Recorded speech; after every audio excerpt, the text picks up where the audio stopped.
గౌరవప్రదమైనటువంటి మంత్రి అయిన నన్ను కూడా ఈరోజు అసభ్య పదజాలంతో సోషల్ మీడియాలో ట్రోల్ చేయడం అనేది, ట్వీట్ చేయడం అనేది నేను జీర్ణించుకోలేకపోతూ ఈరోజు ఈ వేదిక మీద నుంచి టీఆర్ఎస్ నాయకులను, కేటీఆర్ని, హరీష్ రావుని, కేసీఆర్ని అందరినీ ఒకటే ప్రశ్నిస్తా ఉన్నాను. మీ ఇంట్లో ఆడవాళ్ళు ఉన్నారు, ఇదే పద్ధతిలో మీ ఇంటి ఆడవాళ్ళ మీద ట్రోల్ చేస్తే ఏ విధంగా ఉంటుందో ఒక్కసారి ఆలోచించాల్సిన అవసరం ఉన్నది. మీరు 10 సంవత్సరాలు మంత్రులుగా ఉన్నారు, అధికారంలో ఉన్నారు, మహిళలకు గౌరవం ఇవ్వాల్సిన అవసరం మీకున్నది.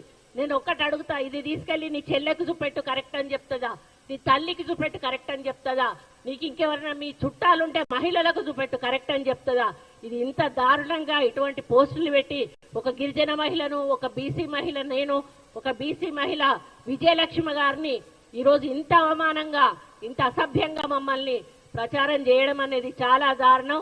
కాబట్టి దీన్ని తీవ్రంగా ఖండిస్తూ మరి దీన్ని మేము ఆల్రెడీ సైబర్ క్రైమ్ కు ఇవ్వడం జరిగింది. సైబర్ క్రైమ్ వారు తప్పకుండా యాక్షన్ తీసుకు. అసలైన తొలి వెలుగు. ఫాలో వాట్సాప్ @తొలి వెలుగు అఫీషియల్.